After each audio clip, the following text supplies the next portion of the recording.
Hi everyone, welcome to the channel Psych Learning. So we are here starting a new fresh chapter number 4 called Sensory, Attentional and Perceptual Processes.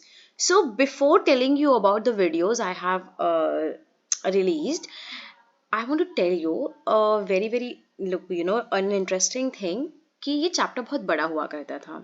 Yeah, it's sad, but now बहुत ज़्यादा जो chapter का major part है, major elimination हो चुका है, like year I का basic process, उसका स्ट्रक्चर, उसका वो नहीं है. So you have a very short chapter and also you have a very little to learn. तो अगर आप बायो स्टूडेंट नहीं हैं और आप ह्यूमैनिटीज बैकग्राउंड के हैं तो भी आपको कोई डरने की बात नहीं है, कोई प्रॉब्लम नहीं है. क्यों? Because you are safe. आपको कोई बायोलॉजिकल ऑर्गन्स को बहुत ज़्यादा डिटेल में पढ़ने की ज़रूरत नहीं है और चैप्टर छोटा हो गया है. So it's very good news for you. Syllabus कम है और क्या चाहिए, राइट? उसके बाद मैं बताना चाहूँगी कि चैप्टर 3 तक की डिटेल एक्सप्लेनेशन हम कर चुके हैं हमारे ही यूट्यूब चैनल पर, तो आप वहाँ जाकर उसको देख सकते हैं. इसके अलावा क्लास 12th के भी सारे चैप्टर्स हम कर चुके हैं, तो आप उन्हें भी देख सकते हैं. और अगर आप ये वीडियो आज पहली बार देख रहे हैं तो देखना चालू कर दीजिए डेफिनेटली, क्योंकि आज पहला पार्ट है. तो मैं ये नहीं कहूँगी कि पहले पार्ट्स जाकर देखिए, लेकिन चैनल को सब्सक्राइब करिए, नोटिफिकेशंस को ऑन करिए ताकि जैसे ही न्यू वीडियो आए आपको फटाफट से वो मिल जाए. And I am trying my level best to complete all the chapters before your exam comes. So you also do cooperate, be with us, stay tuned for the channel, and yeah, watch the videos. And any doubt you have, you can reach out to us in our Instagram, WhatsApp, email, Telegram, और the YouTube comment sections are always open to you. तो कोई भी doubt है, कोई भी clarification है, वो आप हमसे ले सकते हैं. आपको पर्सनल बेसिस पे प्राइवेट ट्यूशंस चाहिए जहाँ पर आपको 1-to-1 डिटेल एक्सप्लेनेशन और गाइडेंस चाहिए, उसके लिए आप हमसे पूछ सकते हैं, because why not. Okay, then we will start with chapter 4 without wasting any further time. We will do sensations क्या होता है, जिसका मैंने बताया अभी कि बहुत मेजर पार्ट डिलीट हो चुका है, तो it's a good news for you. उसके बाद you have attentional. Attentional is basically आप अटेंशन, ध्यान और ये सब, इसमें आपकी थ्योरीज हैं. Yes, it is there. And the perceptual process, that how we perceive means how we make meaning out of the things which are there, right? Okay, clear. Okay, so now first of all we will see कि हम अपने आसपास पूरा world देखते हैं. आप देखो, आप अपने वर्ल्ड को देखते हो, सुनते हो, समझ पाते हो. कैसे आप समझ पाते हो? By the sense organs you have. कोई चीज़ गिरती है तो उसकी आवाज़ आती है, कोई चीज़ इल्यूमिनेट होती है तो वो दिखाई देती है, कोई चीज़ की स्मेल आती है, किसी चीज़ की टेस्ट हमें अच्छा लगता है, या कोई हमें टच करके फील होती है. तो हमारे सारे सेंस ऑर्गन्स जो होते हैं वो इसमें इस्तेमाल किए जाते हैं. एंड इससे हम पूरे वर्ल्ड को जानते हैं कि वर्ल्ड में क्या है, क्या नहीं है. अब यहाँ पर अब ये जो तीनों चीजें हमने चैप्टर का नाम पढ़ा, ये किसका पार्ट है? ये कॉग्निशन का पार्ट है.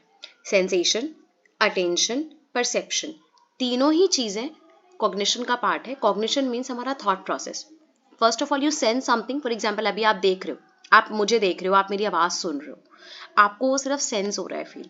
उसके बाद जब आप उस पर अटेंशन दे रहे हो, आपके घर में और भी शोर शराबे हो रहे हैं, but you are just ignoring every other thing in the world and you are listening to my voice because you want to study, you want to read this class. ठीक है, तो अब आप क्या करोगे? आप उसमें क्या करोगे? अटेंशन दोगे, आप उस बात पे ध्यान दोगे. और जब आप ध्यान दोगे तो आप उसका मीनिंग निकालोगे. आपको समझ आ रहे हैं ये वर्ड्स जो मैं बोल रही हूँ. Suppose for example I started speaking in Spanish, या कोई लैटिन, या कोई ऐसी लैंग्वेज जो आपको नहीं आती है. सो देन आपके लिए क्या उसको परसीव करना आसान होगा? उसका मीनिंग निकालना आसान होगा? नहीं होगा. So you will not be able to make meaning out of the things which are there. That is your perception. तो ये तीनों चीजें मिलकर के क्या बनाता है? कॉग्निशन बनाता है. ठीक है, okay. So when we have different types of stimulus, we know this. हमारे पास अलग अलग तरह के स्टिमुलस हैं और हम एक्सटर्नल वर्ड से इंफॉर्मेशन लेते हैं. तो हमारे 5 सेंस ऑर्गन्स काम करते हैं, which are eyes, ears, nose, tongue and skin. इसके अलावा कुछ इंटरनल सेंसस से भी हमारे काम करते हैं, जो है हमारी काइनेस्थेटिक एंड वेस्टिबुलर सिस्टम. अब अगेन एक और गुड न्यूज़ क्या है, पहले इस बारे में थोड़ा डिटेल लिखा होता था, बट अभी आपको इतना करने की जरूरत नहीं है. आप बस इतना समझो कि काइनेस्थेटिक और वेस्टिबुलर सिस्टम आपकी बॉडी पोजिशनिंग में हेल्प करते हैं. आपको पता है कि आप बैठे हो, आप खड़े हो, आप आंखें बंद करके ये बता सकते हो कि आपकी नोज कहाँ है, आपके ईयर्स कहाँ है.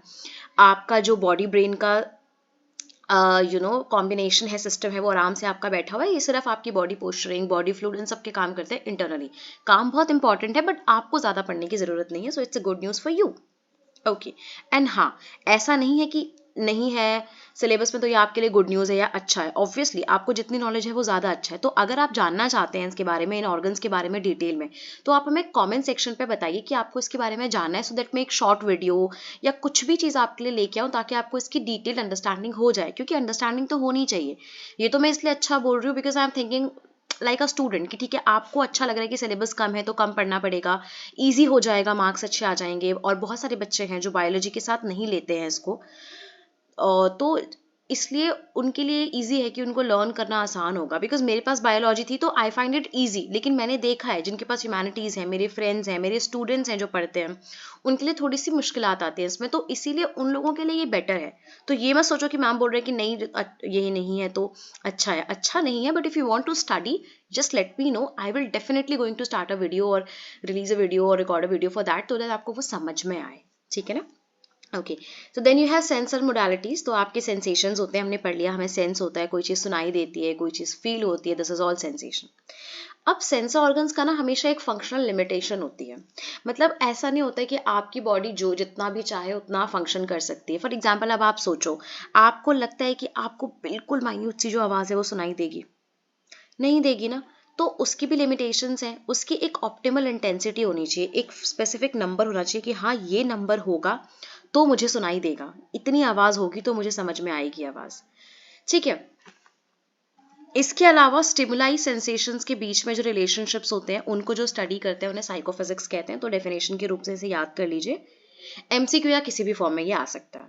ठीक है, अब हम सबसे पहले बात करेंगे एब्सोल्यूट थ्रेशोल्ड या एब्सोल्यूट लाइमन की। तो एब्सोल्यूट लाइमन और एब्सोल्यूट थ्रेशोल्ड एक ही टर्म है और उसके दो मीनिंग है। आपको बस ये समझना है कि इनका मतलब ये होता है कि कौन सी इतनी मिनिमम आपकी स्टिमुलस की मतलब इंटेंसिटी हो कि आपको वो चीज समझ आ जाए। फॉर एग्जाम्पल, कितना धीरे में कोई नाम लूं या कोई चीज बोलूं कि वो आपको सुनाई दे जाए, that is your absolute threshold और योर एब्सोल्यूट लाइमन। ठीक है, तो जैसे for example I will say कि मेरे पास एक कप ऑफ वाटर है, उस पर मैंने एक ग्रेन्यूल शुगर की डाली, चीनी की डाली, do you think you are going to understand कि यार ये तो मीठा पानी है? नहीं समझ आएगा ना आपको। बस क्या लगेगा, एक ग्रेन्यूल शुगर से इतने बड़े ग्लास ऑफ वाटर में क्या होगा, कुछ नहीं होगा। तो कौन सा लिमिट ऐसा आएगा कि you will keep adding a bit of a sugar, sorry a granule of a sugar, and you're adding and one point will come जहां पर तुम्हें फील होगा हाँ ये तो पानी मीठा हो गया। That is your absolute threshold और absolute limen. Again as you are saying something, आप कोई बात बोल रहे हो, उसकी फ्रिक्वेंसी की हर्ट्ज आप धीरे धीरे 1 से बढ़ाते जा रहे हो, कौन से हर्ट्ज में आके आपको सुनाई दे पाएगा, that is your absolute threshold. ठीक है, और आपको बस ये याद रखना है कि ये जो है 50% भी होता है तो चलता है। फॉर एग्जाम्पल, मैंने आपको 100 बार एक ग्लास पानी चेक करने को दिया, उसमें से आधी बार 50 बार भी तुमने बोला कि ये मीठा है तो चलेगा, बिकॉज 50% के एरर हम मान के चलते हैं इसमें। ठीक है, यही इसके डेफिनेशन में लिखा हुआ है, it's 50% of occasion is also it's mandatory. जैसे मतलब 10 है, 10 में से 5 बार, 20 है तो 10 बार, ऐसे आधा भी अगर होता है तो यू से हाँ ये सेंसरी थ्रेशोल्ड है।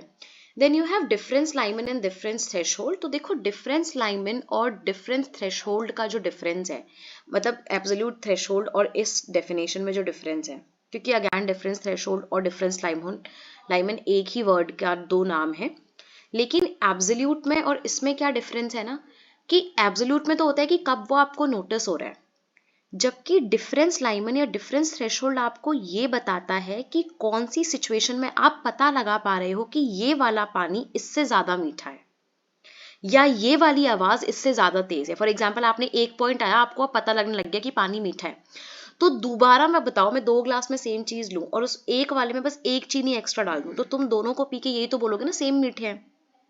कौन सी ऐसी टाइम आएगा जब तुम बोलोगे कि नहीं मैम ये ज्यादा मीठा है ये कम मीठा है? That is your difference threshold और योर डिफरेंस लाइमन। तो वो बेसिक लेवल वाला है। I hope this is clear. नहीं भी है आप पूछ सकते हो, because it's a kind of a bit psychophysics, तो थोड़ी समझ में नहीं भी आ रही है तो बता दीजिए, मैं दोबारा से कोई वीडियो वगैरह इसमें रिलीज कर दूँ। ठीक है, तो अब इसके अलावा सेंसरी प्रोसेस जो है वो हमेशा स्टिमुलस पे ही नहीं होते कि आवाज कम है या तेज है, कई बार आप पे भी होता है। आपने देखा होगा जब थोड़े सैड होते हो तो आप कुछ कुछ स्टिमुलस को तो ऐसे इग्नोर कर जाते हो, है ना, समझ नहीं आता, आपका ध्यान नहीं जाता उन चीजों पे, तो वो इंपॉर्टेंट है।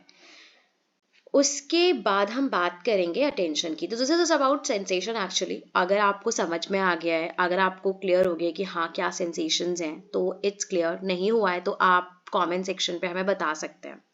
ठीक है।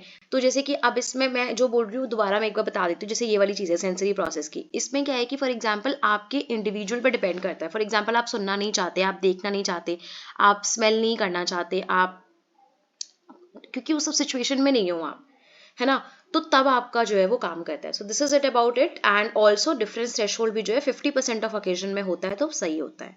हम ऐसा क्यों मानते हैं, देखो क्योंकि ह्यूमन एरर भी होता है, कैपेसिटीज होती है, तो 50% भी अगर हमने आइडेंटिफाई किया कि हाँ ये वाला पानी ज़्यादा मीठा है इस वाले से, या ये वाली आवाज़ ज़्यादा तेज़ है इस वाले से, तो हम जो है उसको मानते हैं that it's a difference threshold और डिफरेंस लाइमन। आई अज्यूम कि आपको एब्सोल्यूट थ्रेशोल्ड, एब्सोल्यूट लाइमन और आपको क्या कहते हैं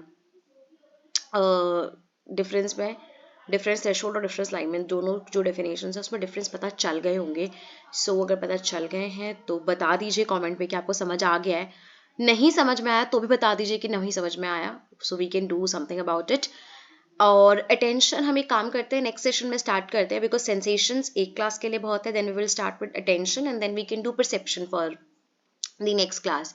ठीक है, till then stay tuned, turn the notifications on for the YouTube channel, and also if you are new do subscribe us so that we can know कि okay you are learning and our students are increasing। तो आप पढ़िए, बताइए, personal tuitions आपको चाहिए उसके लिए भी आप हमें मैसेज कर सकते हैं। ध्यान रखिए अपना, टेक केयर, बाय बाय।